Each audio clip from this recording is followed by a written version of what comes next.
जी का जो उनके साथी उनके साथ आए हैं, न केवल अपनी बल्कि वहां के गांव के लोगों की जो जमीन सरकार हड़पना चाहती है, उनका दुख दर्द बताने के लिए मैं उनका बहुत बहुत धन्यवाद देना चाहता हूं। इधर पता नहीं क्या भारतीय जनता पार्टी को हो गया है कि जहां जमीन दिखाई दे रही है वहां भारतीय जनता पार्टी के लोग जमीन कब्जा कर रहे हैं। ये कोई एक शहर की कहानी नहीं है। हर शहर में अगर कहीं जमीन है और भारतीय जनता पार्टी के लोगों की नजर पड़ गई तो कोई न कोई तरीका अपना रहे हैं शासन प्रशासन का साथ लेकर के उन जमीनों को कब्जा करने का सिलसिला चल रहा है।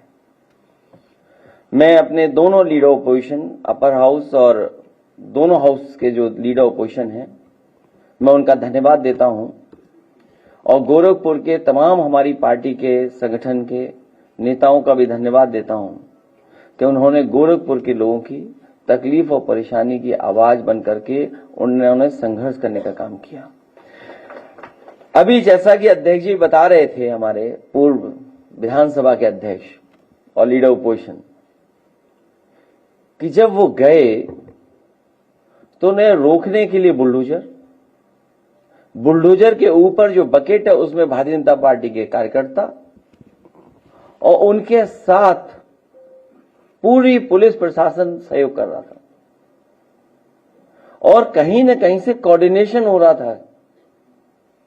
वहां के विधायक भी हो सकते हैं, वहां के चुने हुए सबसे बड़े पद पे बैठे हुए भी हो सकते हैं। और सोचिए कब विरासत का गलियारा बना रहे हैं, जब उनके पास आखिरी बजट बचा है, आखिरी बजट।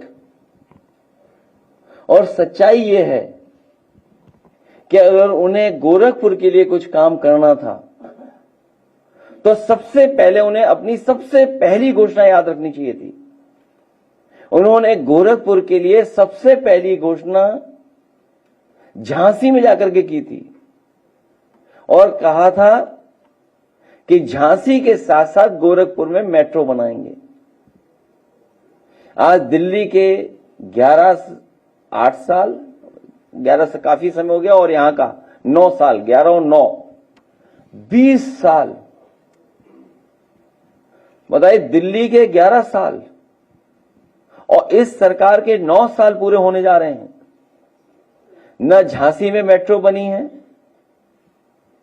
और न ही गोरखपुर में मेट्रो बनी है। और गोरखपुर के लोग जानते होंगे कि वहां पर गोरख धंधा चल रहा है। अगर गोरखपुर वालों ने अपना मुंह खोल करके यहां के राज खोल दिए, अगर गोरखपुर वालों ने अपना मुंह खोल करके यहां के राज खोल दिए तो वहां विरासत गलियारा की जगह हिरासत गलियारा बनवाना पड़ेगा।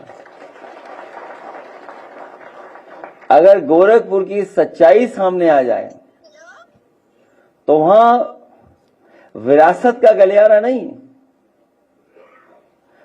हिरासत का गलियारा बनाना पड़ेगा। गोरखपुर में विरासत गलियारे में जमीन मकान का मुआवजा सहमति से नहीं बल्कि बाजार की कीमत के हिसाब से देना चाहिए, क्योंकि जो मार्केट वैल्यू है वो बहुत ज्यादा है। लेकिन सरकार दबाव बना करके शासन प्रशासन का, पुलिस को आगे कर करके व्यापारियों से और जो लोग वहां रह रहे हैं उनसे जबरदस्ती सहमति पर साइन करवा रहे हैं, जबरदस्ती सहमति दिलवा रहे हैं। सरकार अपना डर दिखा करके कि उन्हें मुआवजा न ज्यादा देना पड़ जाए तो सहमति के पत्र जारी करवा रहे हैं, सहमति करवा रहे हैं उनसे। हमारी मांग है कि उन्हें सहमति से नहीं, दबाव बना करके नहीं, डरा करके नहीं, धमका करके नहीं, बल्कि बाजार की कीमत के हिसाब से उन्हें मुआवजा देना चाहिए। सबको मालूम है जब खुद की जमीन का मामला था तो यहां बहुत सारे हमारे जागरूक पत्रकार हैं, सब जानते हैं कि जब उनकी खुद की जमीन का मामला था तो अधिकतम संभव मूल्य पर मुआवजा वसूला गया और जमीन देने के नाम पर तथाकथित दयावान बनने की वाहवाही भी लूटी गई थी। जिस समय उन्होंने अपनी जमीन का मुआवजा उठाया तो वाहवाही भी लूटी उन्होंने। और बाकी जानकारी देने की जरूरत नहीं है।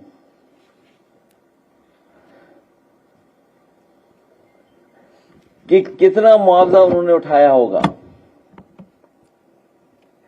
सच्चाई तो यह है कि कॉरिडोर के नाम पर एक बहुत बड़ा भाजपाई लूट तंत्र सक्रिय है, जो तरह तरह के बहाने करके आसपास के लोगों की जमीन औने पौने दाम में ले लेते हैं और बाद में ऊंचे दामों में बेच देते हैं, और या फिर उनसे दबाव बना करके जमीन छीन करके उस पे कैसे ज्यादा मुनाफा कमाएं, कारोबार करने का काम कर रहे हैं। इस खेल में कुछ गिने चुने भाजपाई मलाई काट लेते हैं, लेकिन स्थानीय जनता के साथ धोखा हो रहा है। उनके हाथ खाली रह जा रहे हैं और वो अपने को ठगा महसूस करते हैं। इसलिए अयोध्या और प्रयागराज में भाजपा लोकसभा हारी और बनारस में हारते हारते बची है। अब अगला नंबर मथुरा और गोरखपुर का है। और एक बात तो इतने दिनों में सब जान गए हैं कि भाजपा के लोग किसी के सगे नहीं हैं। केवल गोरखपुर में गोरख धंधा नहीं चल रहा है, वो गोरख धंधा की जो आदत थी वो लखनऊ में भी दिखी। उनके अपने सलाहकार, उन्हें इस्तीफा देना पड़ा और पीछे ही पीछे हाथ मिलाए हुए थे जाने किससे। आखिरकार जिनसे हाथ मिलाया हुआ था वो भारत देश में कि भारत देश छोड़ के चले गए। वो भी केवल वो ही नहीं, और भी वहां छिपे हुए लोग बैठे हैं जो जमीनों का काम कर रहे हैं। अपने गांव के आसपास कैसे जमीन हड़पी जाए उसके लिए बैठ करके यहीं पर लखनऊ में हमारे आपके हॉल से ज्यादा 800 मीटर दूर यही कार्यक्रम चलता है कि जमीन को कैसे कब्जा किया जाए। ये तो गोरखपुर के लोग जानते होंगे कि सबसे ज्यादा रजिस्ट्रियां किसके नाम पर हुई हैं। कई सौ एकड़ जमीन छीनी जा चुकी है, दबाव बना करके सस्ते पैसे में गरीबों से रजिस्ट्री कराई जा चुकी है। जो लोग पूरे प्रदेश का भ्रष्टाचार किए खुलासा करते फिरते हैं, उन्हें अपने नाक के नीचे गोरख धंधा नहीं दिखाई दे रहा है। और इसलिए नहीं दिखाई दे रहा है क्योंकि उस गोरख धंधा में वो खुद या उनके लोग जो बहुत ही खासम खास हैं वो शामिल हैं, क्योंकि उन्हें जमीन के साथ साथ सोने से भी बहुत प्यार रहे। केवल ये जमीन का मामला तो है ही है, फर्जीवाड़ा गोरख धंधा Sisodia nursing and paramedical college में भी हुआ है, जहां कई सौ बच्चे घूम रहे, उन्हें डिग्री कहां मिलेगी, उनकी फीस जमा हुई थी, डिग्री मिलेगी कि नहीं मिलेगी। अभी सुनने में आया है, सच्चाई क्या है, शायद उत्तर प्रदेश के मुख्यमंत्री ने रिकॉर्ड बनाया होगा अपने गृह जनपद जाने का। कोई मुख्यमंत्री इतना अपने गृह जनपद नहीं गया होगा जितना ये मुख्यमंत्री जी गए हैं। जनता दरबार लगता है, जनता दरबार लगता है, जनता की सुनवाई होती है, लेकिन उसके बावजूद भी सुनने में आया है कि 17 साल की नाबालिग यूट्यूबर के साथ रेप की घटना हुई है। अखबारों में भी छपा है और बहुत ही करीब व्यक्ति है भारतीय जनता पार्टी का ये, जिसने घटना की है। हालांकि उस मामले में आपसे बेहतर कोई नहीं जानता कि भाजपा क्या क्या कर रही है।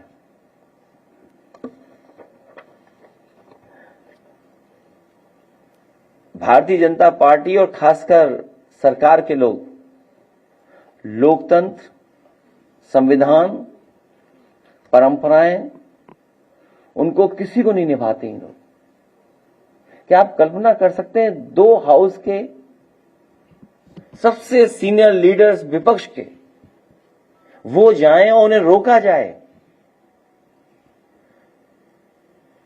और प्रशासन नहीं रोक रहा, प्रशासन के साथ साथ भारतीय जनता पार्टी के लोग रोक रहे हैं।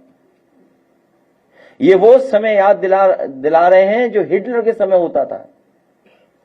हिटलर भी अपने साथ कोई दूसरा काम कराने के लिए अपनी पार्टी के लोगों को भेजता था, पुलिस की ड्रेस में, वर्दी में। इन्होंने वर्दी में तो नहीं भेजा, लेकिन एक चिन्ह भेज दिया, चुनाव चिन्ह बनता लग जा रहा है लगता है इनका, जो अन्याय का प्रतीक है। और ये हम नहीं कहते हैं, कोर्ट तक ये कह रहा है कि अन्याय का प्रतीक बनता जा रहा है बुलडोजर। सोचिए, बुलडोजर में आज के समय पे लोकतंत्र में 2 लीडर पोजीशन को रोक रहा है, और उसके ऊपर बैठे बीजेपी के कार्यकर्ता अंडा फेंक रहे हैं, झंडा दिखा रहे हैं। मैं अपने कार्यकर्ताओं को बधाई देता हूं कि न वो बुलडोजर से डरे, न वो अंडों से डरे, और न काले झंडों से डरे। और जब उनका काला झंडा दिखाई दिया तो हमारे साथियों ने काला झंडा भी छीना और उनका काला छाता भी छीन लिया जो दिखाना चाहते थे। हम लोग लोकतंत्र पर भरोसा करते हैं, संविधान पर भरोसा करते हैं, कानून पर भरोसा करते हैं। हम दोनों लीडर ओपोजिशन से कहेंगे कि जो वहां के डीएम हैं, एसएसपी हैं, जो अधिकारी हैं, उनके खिलाफ लिख करके कार्रवाई मांग कीजिए, लिख करके। अगर उनके खिलाफ आज कार्रवाई नहीं होती है तो जब जनता समाजवादियों को मौका देगी तो उस समय उन पर कार्रवाई होना निश्चित है, कार्रवाई होगी उनके ऊपर। और व्यापारी भी अगर हिम्मत जुटाएं, ये कहें कि हम पे दबाव बनाया जा रहा है, सहमति के लिए हमें दबाव बना रही है सरकार, अगर वो भी व्यापारी लिख करके देंगे तो ऐसे अधिकारियों के खिलाफ समय आने पर कड़ी कार्रवाई की जाएगी। मैं धन्यवाद देता हूं एक बार फिर अपने समाजवादी साथियों का, जिन्होंने संघर्ष करने का काम किया। अब ज्यादा संघर्ष नहीं करना है, आप सब लोगों को मन बना करके गोरखपुर से गोरख धंधा करने वालों को हटाने का काम करना है। साथ ही साथ मैं विद्याधर जी का और उनके साथियों का धन्यवाद देता हूं कि उन्होंने तमाम किसान गरीबों की आवाज उठाने का काम किया। और जब समाजवादी सरकार थी कभी भी इस तरह का दबाव नहीं बनाया गया। लखनऊ में जब मेट्रो बनी तो बहुत सारे लोगों की प्रॉपर्टी बीच में आई, उन लोगों को मुआवजा देकर के, अच्छा मुआवजा देकर के उन जमीनों को लिया गया। आगरा लखनऊ एक्सप्रेस उदाहरण है, जिस समय लैंड एक्विजिशन एक्ट नहीं आया था उस समय भी किसानों से जमीन ली गई, और किसानों से जो जमीन ली गई वो सर्किल रेट बढ़ा करके ली गई। कई बार हम लोगों ने आपको उदाहरण दिया यहीं पर बैठ करके कि जब पुराने लखनऊ में घंटाघर के पास मुझे बिजली घर शिफ्ट करना था और उसके लिए जमीन उपलब्ध नहीं थी, तो उस जमीन को उपलब्ध कराने के लिए मार्केट वैल्यू मुझे देनी पड़ी तो हम लोग पीछे नहीं हटे। 30 करोड़ से ज्यादा मार्केट वैल्यू दे करके सब स्टेशन के लिए जमीन ली गई। ये केवल एक दो उदाहरण नहीं, न जाने कितने मैं उदाहरण दे सकता हूं जहां पर सरकार को अगर जमीन की जरूरत पड़ी तो मार्केट वैल्यू के हिसाब से और जो बाजार भाव है उसके हिसाब से जमीन दी गई। हम लोग किसी भी डेवलपमेंट के खिलाफ नहीं है, लेकिन जिनकी जमीन जा रही है, जिनकी रोजी रोटी जा रही है, जिनका पुश्तैनी घर जा रहा है, जिनको आप डरा धमका करके, जिनके पास अगर कागज नहीं है, कोई कानूनी चीज नहीं है, तो आप डरा धमका करके जमीन छीन रहे हैं, इसके खिलाफ है हम लोग। और हम भरोसा दिलाते हैं गोरखपुर के लोगों को, इन्होंने तो कुछ काम खास किया नहीं है। समाजवादी लोग आएंगे तो इनका जो फर्जी विरासत का गलियारा बन रहा है, विकास का गलियारा बनाएंगे जिससे लोगों को रोजी रोटी मिलेगी। वहां आज भी बड़ा कारखाना जो चल रहा है वो समाजवादियों की देन है। गोरखपुर में कई कारखाने जो चल रहे हैं, नेताजी जब मुख्यमंत्री थे उस समय की कई योजनाओं के परिणाम की वजह से बड़ा कारखाना लगा और चल रहा है। ये जमीन का मामला केवल एक जिले का नहीं है, हर जिले में भारतीय जनता पार्टी के लोग कब्जा कर रहे हैं। सुनने में आया लखनऊ में कई तालाब कब्जा हो चुके हैं। हालांकि हमारे मुख्यमंत्री जी को जानकारी नहीं है कि गूगल मैप भी होते हैं, सैटेलाइट मैप भी होते हैं। सैटेलाइट मैप में जो तालाब दिखाई दे रहे थे 17 तक, जो खत्म कर दिए गए हैं, वो नक्शे कोई नहीं बदल सकता। उनको बदलने के लिए अमेरिका जाना पड़ेगा, उसके लिए वीजे की जरूरत पड़ेगी। यहां तो गोरख धंधा चल सकता है, लेकिन अमेरिका में गोरख धंधा नहीं चल सकता। वो सैटेलाइट मैप्स वो वैसे के वैसे दिखाएंगे तस्वीर कि 2017 में कहां कहां तालाब थे लखनऊ शहर में जो कब्जा हो गए। हम लोग व्यापारियों के पक्ष में, समाजवादी पार्टी के लोग पूरी जिम्मेदारी के साथ खड़े हैं। कानून व्यवस्था इतनी दुरुस्त है और बड़े बड़े नेता जो है बीजेपी के आज अपनी टपटपा जीरो टॉलरेंस की बात कर रहे हैं, हर जगह कानून व्यवस्था दुरुस्त है। केवल जौनपुर जिले में 60 दिनों में 26 हत्याएं हुई हैं। ये तो एक जिले का है। जब सरकार पूरी जमीन छीनने में लगी है तो कानून व्यवस्था कौन देखेगा?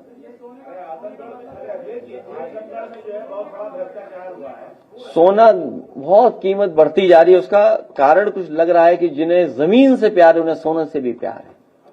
आजमगढ़ में जो है भ्रष्टाचार पूरा बीजेपी के जो जिलाध्यक्ष है उन्होंने बोला है, कहा कि स्वास्थ्य विभाग में सीएमओ जो है, पहले तो ये सब नर्सिंग होम है, आउटसोर्सिंग पे जितने लोगों की इनकी भर्ती कर रहा है, पैसे ले लेके कर रहा है। दिलीप सिंह ने जो है बीजेपी के जिलाध्यक्ष है, उन्होंने मोर्चा खोल दिया है बीजेपी के खिलाफ। अच्छा, जब मैं बात गोरखपुर की कर रहा हूं तो आजमगढ़ क्यों जा रहे हो?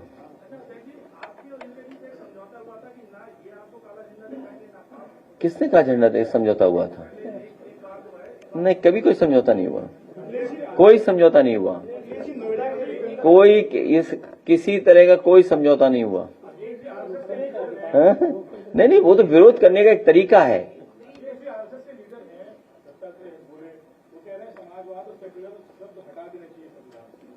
उनके बाद अब यही जगदीप धनखड़ ने भी अभी एक कार्यक्रम में कहा है कि भारत पहला देश है दुनिया में जहां पे प्रेम्बल में बदलाव किया गया इमरजेंसी के दौरान।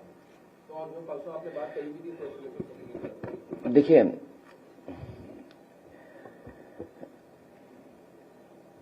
ये बहस बहुत पुरानी है।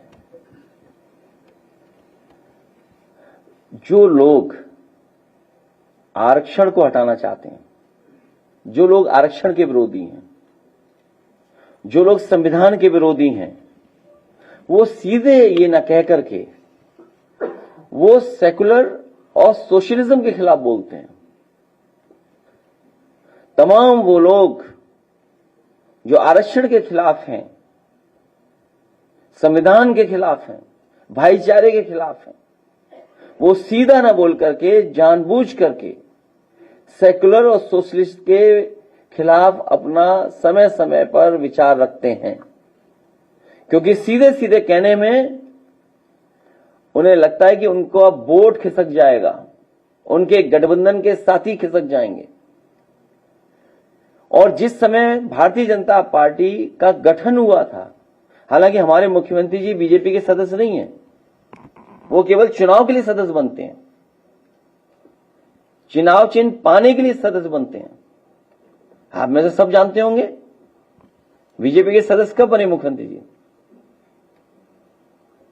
वो तो केवल चुनाव के लिए हैं।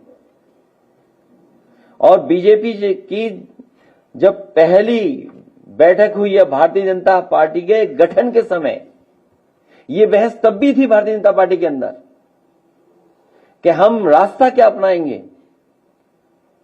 जो प्रस्ताव पास हुआ था, वो प्रस्ताव उस समय जो राष्ट्रीय अध्यक्ष बने थे, यही प्रस्ताव पास हुआ था कि भारतीय जनता पार्टी का रास्ता सेकुलर होगा, सोशलिस्ट रास्ता होगा। अगर ये बात गलत है तो भारतीय जनता पार्टी के लोग बताएं। और उस समय भी ये बहस हुई थी कि ये दोनों बातें नहीं आनी चाहिए बंबई के अधिवेशन में। इससे भी खराब बात ये हुई है वहां कि अधिवेशन के लिए धन किसने दिया था, वो विषय आपके लिए छोड़ता हूं मैं, वो रिसर्च करके बताइए आप। 2008 में छपा भी पब्लिक भी हुआ था सर, वो पब्लिक भी हुआ था कि सोशलिस्ट और सेक्युलरिज्म दोनों का उनका येलो कलर की कॉपी थी उनकी खुद के संविधान में। इस सम्मेलन में गांधी जी और जयप्रकाश जी की तस्वीर भी लगाई। ठीक है, मैं सहमत हूं आपसे, ठीक कह रहे हैं आप। हाँ, सेक्युलरिज्म और समाजवाद हटाने की बात कर रही है कि 1976 में जोड़ा गया था। 1973 में सुप्रीम कोर्ट केसों में भारतीय में डिसाइड कर चुका है कि सेक्युलरिज्म बेसिक स्ट्रक्चर है संविधान। भाजपा आरएसएस को इतना परेशानी क्यों होती है समाजवाद?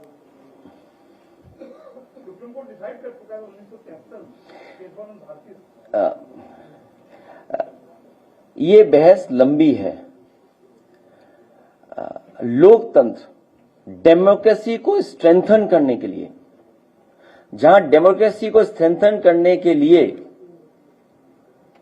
हमें जरूरत पड़ती है कि जब आप ये कहते हैं कि हम डेमोक्रेसी में सबको अधिकार देना चाहते हैं, सेक्युलरिज्म हमें इक्वलिटी इन रिलीजन बताता है और डिफाइन कर दे रहा है, और सोशलिज्म हमें इक्वलिटी लाता है समाज की कैसे एकता हो, तो वो आरक्षण की बात होती है उसमें।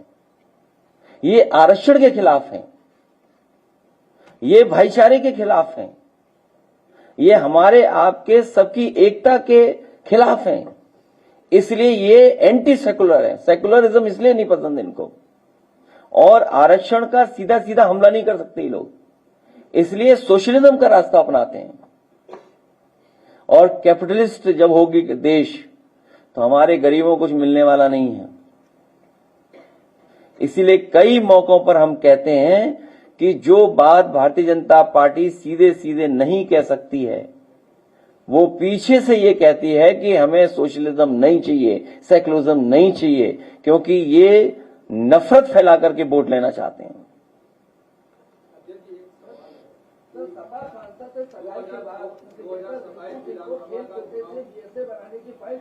मैं आपसे जानना चाहता हूं कि गोरखपुर का इतना महत्वपूर्ण मसला है जहां पर व्यापारियों की जमीनें छीनी जा रही हैं, अपने लोगों को लाभ पहुंचाया जा रहा है, जब मुख्यमंत्री जी अपने ही क्षेत्र में जहां से चुने गए हैं या अपने ही गृह जनपद के लोगों को न्याय नहीं दिला सकते, तो उत्तर प्रदेश जनता को कौन सा न्याय मिलेगा?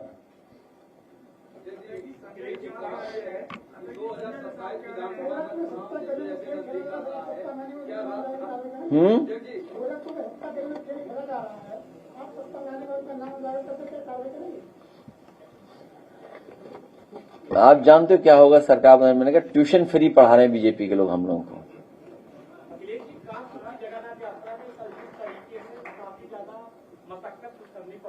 उसके बाद जब मुख्यमंत्री में बात आती है तो पूरे मामले को आप कैसे देखते हैं? किस चीज को? जगन्नाथ यात्रा में जिस तरीके से कल किया गया हंगामा, वहां क्यों जा रहे हो? उन्नाव में देखो आप क्या हुआ। उन्नाव में सुनने में आया घटनाएं बहुत हुई हैं। तो लॉ एंड ऑर्डर क्या है? जब धार्मिक यात्राओं को भी सुरक्षा नहीं दे पा रही सरकार,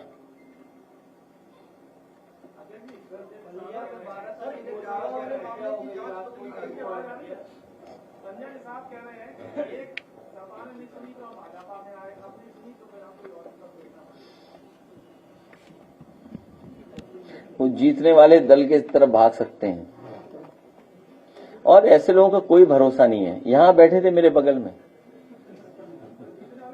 2 घंटे बाद छोड़ के चले गए थे हमें। नोएडा के जो केंद्र यादव, उनके साथ जो घटना घटी उसके बाद से वहाँ के तत्कालीन केंद्रीय मंत्री थे महेश शर्मा, उन्होंने आश्वासन दिया कि आपकी पत्नी को सरकारी नौकरी मिलेगी, मुआवजा मिलेगा, सब कुछ मिलेगा, आपका इलाज कराया जाएगा जब तक आप स्वस्थ नहीं हो जाते हैं। 8 साल के दिन हो गए, वो जो 400-500 का वेट अपने पैर से उठाता था, आज वो एक गिलास पानी भी खाने के लिए वो मजबूर है। उसके महीने का खर्चा 30 से 40 रुपए आता है, उसके पास कुछ भी आमदनी का साधन नहीं है, पिताजी की तबीयत खराब रहती है। क्या कहेंगे? वो सबसे पहला फेक इनकाउंटर था जो नोएडा में हुआ था, जिसकी कोशिश की गई थी। फेक इनकाउंटर, केवल मुआवजा नहीं और आश्वासन जो नहीं पूरा किया, उसके साथ साथ जिस पुलिस कर्मचारी ने, पुलिस अधिकारी ने वो किया था, उसके खिलाफ भी कोई कार्रवाई सरकार ने नहीं की। और कहां ट्रांसफर कर सकते? मध्य प्रदेश थोड़ी चली जाएगी।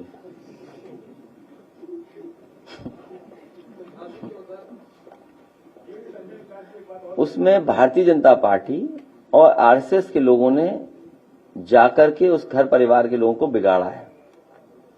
आप जानकारी करिए। और कथा ये पहली बार उस गांव में नहीं हुई, पहले भी जिन्होंने कथा की थी वो किस जाति के थे, अगर ये सवाल उठता है तो।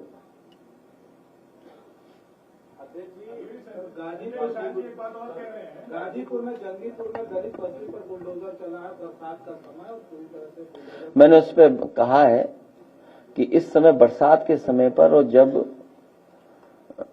उन पे कुछ रहने की जगह नहीं है, ये सरकार जानबूझ करके कार्रवाई कर रही है। न जाने कितनों के घर इन्होंने गिराए हैं। ये बुलडोजर अन्याय का प्रतीक बन के रह गया है।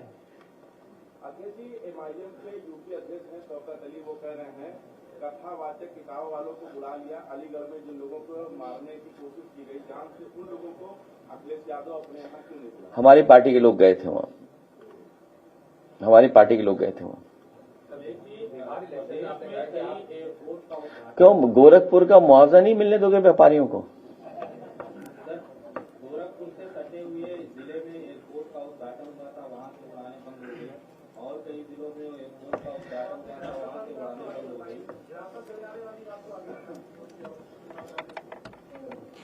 हमारे यहाँ फुब्बारे भी चोरी हो गए हैं, कहीं गोरखपुर में तो नहीं लग गए हैं?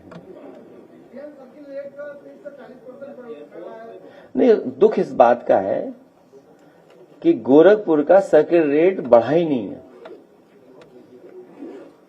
और जब जमीन लेनी थी अयोध्या में, उस समय भी सर्किट रेट नहीं बढ़ा। जब बीजेपी के लोगों ने जमीन ले ली, उसके बाद सोचिए 200% सर्किट रेट बढ़ गया। इसका मतलब ये मुनाफा किसको पहुंचा रहे हैं? इसी तरह गोरखपुर में ये जमीन जब अपने लोगों को ये दिला देंगे, उसके बाद फिर सर्किट रेट बढ़ा देंगे। विधानसभा का चुनाव जैसे नजदीक आ रहा है, क्या राष्ट्रवाद बनाम जातिवाद की लड़ाई आगे देखी जाएगी? क्योंकि कुछ लोग कह रहे हैं हम राष्ट्र के साथ हैं, कुछ लोग कह रहे हैं ये जात को बढ़ावा दे रहे हैं, तो ये किस दिशा में ये जा रहा है? ये क्रम वो लोग जातिवादी हैं जिन्होंने भगवान श्री राम जी की जाति बताई, वो बहुत घोर जातिवादी लोग हैं।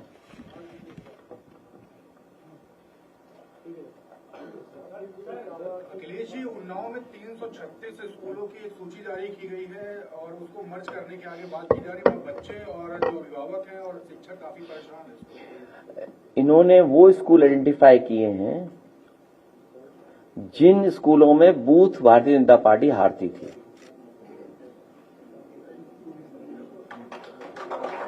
इन्होंने वो स्कूल आइडेंटिफाई किए हैं जिन बूथों पे भारतीय जनता पार्टी हारती थी। तमाम वो स्कूल बंद किए जा रहे हैं क्योंकि फिर वहां पर बूथ रहेगा ही नहीं, वोट डालने आपको दूसरी जगह जाना पड़ेगा। केवल ये पढ़ाई के लिए साजिश नहीं है। हमारी बहनें बेटियां पढ़ने कैसे जाएंगी, उनके खिलाफ साजिश है, और वोट डालने कैसे जाओगे इसके लिए साजिश है।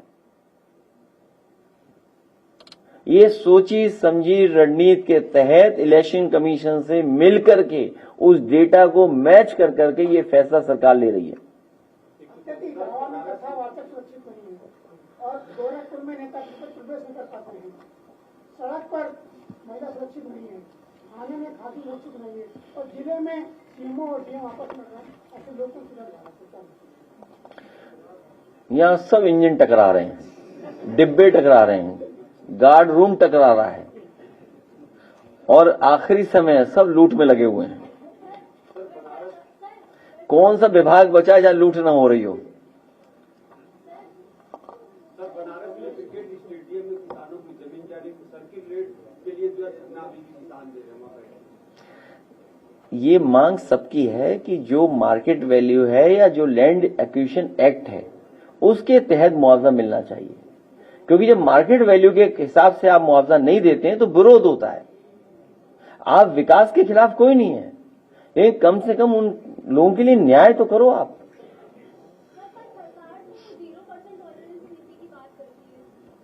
अब गोरखपुर में एक बेटी के साथ क्या घटना हुई है सोचिए आप, क्या जीरो टॉलरेंस है इनका जीरो टॉलरेंस ही जीरो है। आप गाजीपुर में देखिए कितने गरीब परिवार हैं जो रह रहे थे वहां पर, और इस बरसात के समय पर उनको तोड़ा जा रहा है, बुलडोजर से उनके सब कुछ घर मकान तोड़ दिए गए।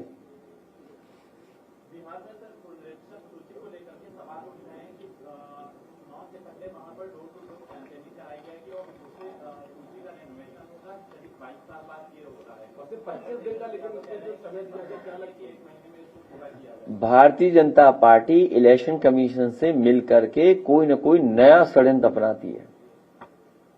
जैसे एग्जाम्पल इस साथी ने जो सवाल पूछा है प्राइमरी स्कूल का, कन्नौज में जो स्कूल मर्ज हो रहे हैं, जो स्कूल हटाए जा रहे हैं, उनमें एक भी भारतीय जनता पार्टी बूथ नहीं जीतती।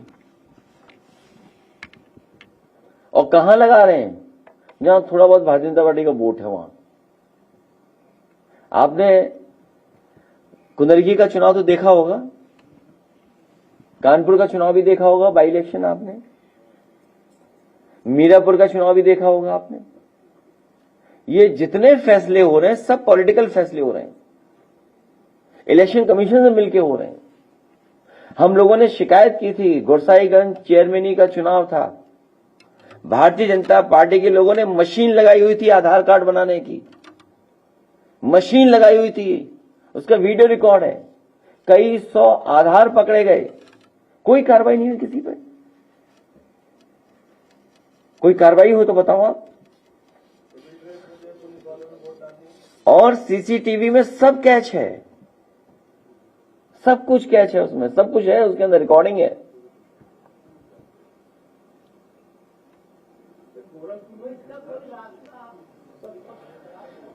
अभी जैसे हारे फिर हारेंगे, अभी तो हारे ये लोग, इसीलिए घबराए हुए हैं ये लोग, इसीलिए नया नया तरीका अपनाते हैं, नया षड्यंत्र अपनाते हैं।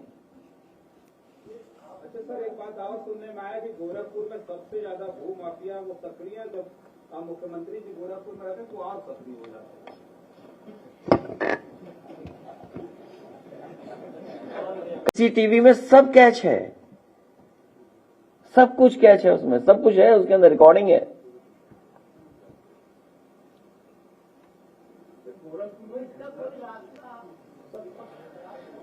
अभी जैसे हारे फिर हारेंगे, अभी तो हारे ये लोग, इसीलिए घबराए हुए हैं ये लोग, इसीलिए नया नया तरीका अपनाते हैं, नया षड्यंत्र अपनाते हैं। अच्छा सर, एक बात और सुनने में आया कि गोरखपुर में सबसे ज्यादा भू माफिया वो सक्रिय है, जब मुख्यमंत्री जी गोरखपुर में रहते हैं तो और सक्रिय हो जाते हैं।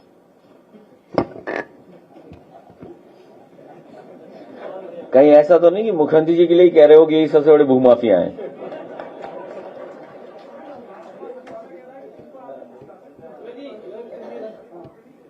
क्या चीज?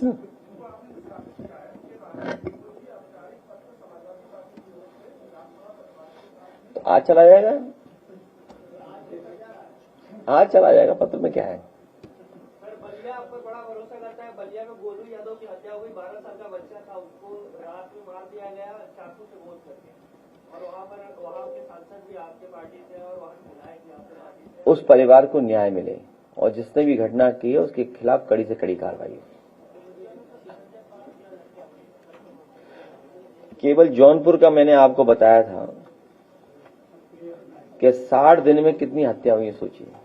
और उत्तर प्रदेश न केवल हत्याओं में बल्कि दलितों के खिलाफ अन्याय में, महिलाओं की सुरक्षा को लेकर के सबसे ज्यादा उत्पीड़न अन्याय महिलाओं के साथ हो रहा है। और वो आंकड़े सरकार के बता रहे हैं, एनसीआरबी के आंकड़े बताते हैं। जौनपुर के अकेले में 60 दिनों में 26 हत्याएं। सोचिए, आप कल्पना कीजिए। दूसरे नंबर पर अयोध्या होगा। जाते जाते एक सवाल सर आया है, सर वो पढ़ दे रहा हूँ, आप वो दीजिए सर, इम्पोर्टेंट है। क्या है?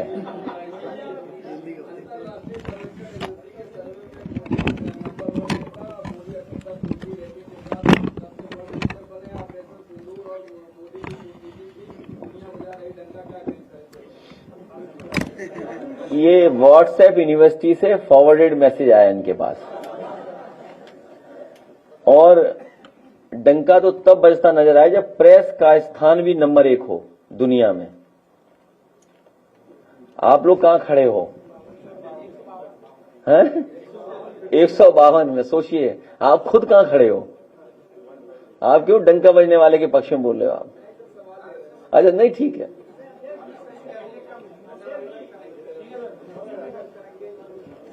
कौन सा सम्मेलन करेंगे? आरएसएस ने प्लान किया है कि 100 साल पूरे होंगे तो हम हिंदू सम्मेलन करेंगे, पूरे देश में ऐसे सम्मेलन किए। अब उनका कार्यक्रम है तो क्या कर सकते हैं हम लोग इसके लिए? नहीं, जिनके पास जमीन है उन्हीं के पास सोना है। नहीं, सोने में यह है कि इधर रेट बहुत बढ़ गया है और सोना सोचिए कहां पहुंच गया है। सोना कहां पहुंच गया सोचिए आप। तो कुछ लोगों को पता है कि मुनाफा कहां पर है, मुनाफा कहां पर है और कहां रखा जा सकता है मुनाफे का। और जहां तक सोने का सवाल है, मैंने आपसे कहा कई प्रतिमाएं जो समय समय पे हम लोगों ने महापुरुषों की सोने की बनाने का फैसला लिया है। इसी गोमती रिवर फ्रंट पे आप देखेंगे कि कई महापुरुषों को सम्मान में हम लोग प्रतिमाएं लगाएंगे। तो किसी की सोने की तलवार होगी, किसी का सोने का भाला होगा, किसी का सिंहासन सोने का होगा। हैं?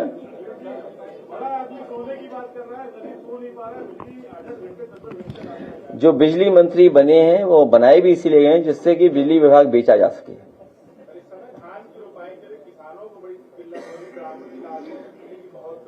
मक्के का सर्वे मुख्यमंत्री जी ने हेलीकॉप्टर से किया था और हाईवे पे कहीं देख लो सड़कों में मक्का सूख रही, वो दिखाई नहीं दे रही इन्हें।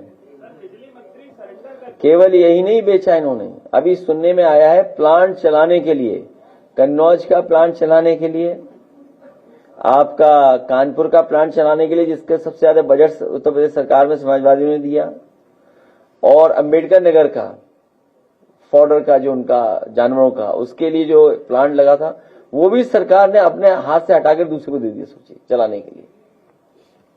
प्रकाश राजभर जी ने कहा है कि जो जिसकी जाति है वो काम करना चाहिए। केशव प्रसाद मौर्य जी की जाति पर बोला कि मौर्य समाज का आलू घंटा होना चाहिए। क्या? मौर्य समाज से तो आलू घंटा होना। ये भी कहा कि यादव जब ब्राह्मण का काम करने लगेगा। उनका नाम है ओपी राजभर। वो अपना दल बदलने के मूड में होंगे, गठबंधन बदलने के मूड में होंगे। जब गठबंधन उन्हें बदलना होता है तो वो खिलाफ बोलते हैं किसी के। किसानों की समस्याएं बताई, व्यापारी की बताई कि भाई ये समस्या उनकी जमीनें ली जा रही हैं, तो आप ये भी क्लियर करिए ना उनको कैसे न्याय दिलाएंगे आने वाले समय में। कोई भी सुझाव सरकार को नहीं देंगे, कोई भी सुझाव हम सरकार को नहीं देंगे। 1 साल बाद 1.5 साल बाद जब सरकार बनेगी तो अच्छे काम करेंगे। अरे आप वो दिखाई नहीं था, सब अच्छे काम किए समाजवादियों ने।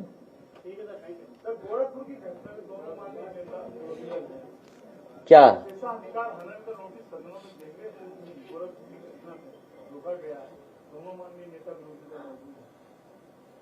वो तो नोटिस देंगे दोनों, क्यों नहीं देंगे नोटिस? जब अधिकारियों के खिलाफ कार्रवाई के लिए बोल दिया है तो नोटिस तो जाएगा ही जाएगा। आप लीडर पोजीशन कैसे रोक सकते, सोचिए आप। लीडर पोजीशन को रोक रहे हैं, सोचिए आप।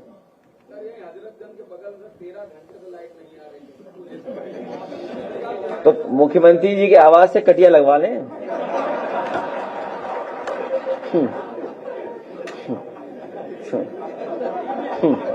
उनके यहाँ तो 24 घंटे आ रही होगी।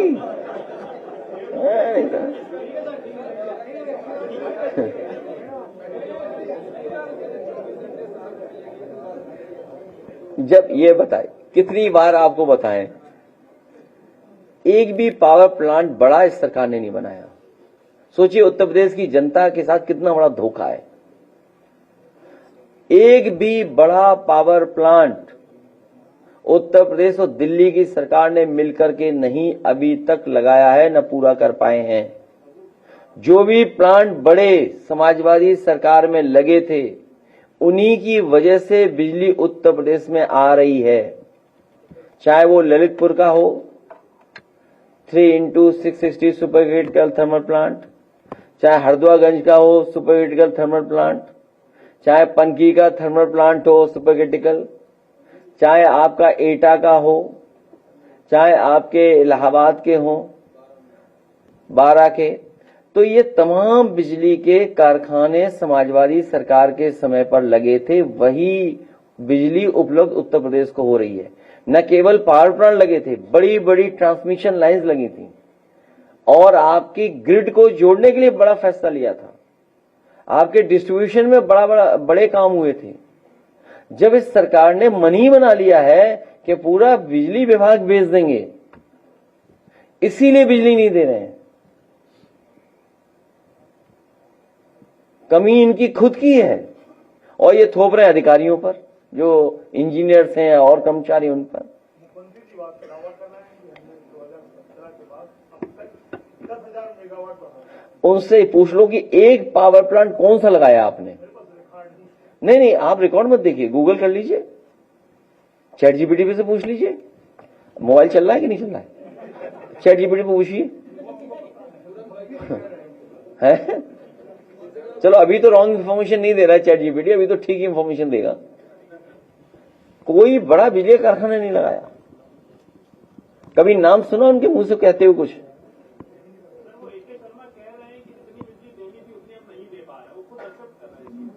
तो बिजली खरीदे, लोगों पे दबाव बना रहे हैं कि सोलर ना। बिजली जब इतनी महंगी कर दी तो बिजली किसकी वजह से महंगी हुई है? मतलब कितनी महंगी बिजली है आजकल।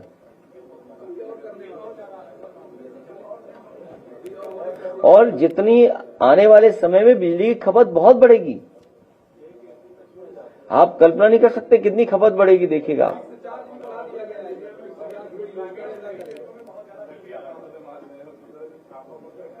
इतना सब कुछ बिगाड़ दिया है कि सुधारने में भी न जाने कितना समय लगेगा। 9 साल में इन्होंने 20 साल का बिगाड़ दिया सब कुछ।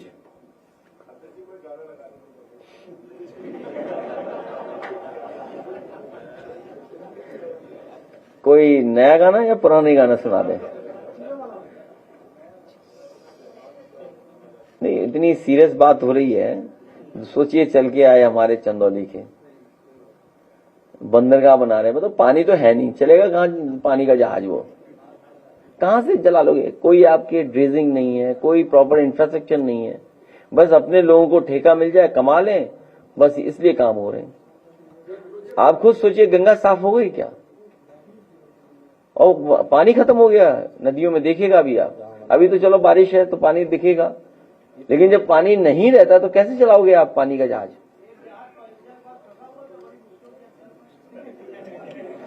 अरे ये जहां पर ये बंदरगाह बन रहा है, वहां कितने दिन बंद रहा, खड़ा रहा पानी का जहाज, ये लोग जानते होंगे। निकल ही नहीं पाया वहां से। जानते हो कितने महीने खड़ा रहा, बताओ?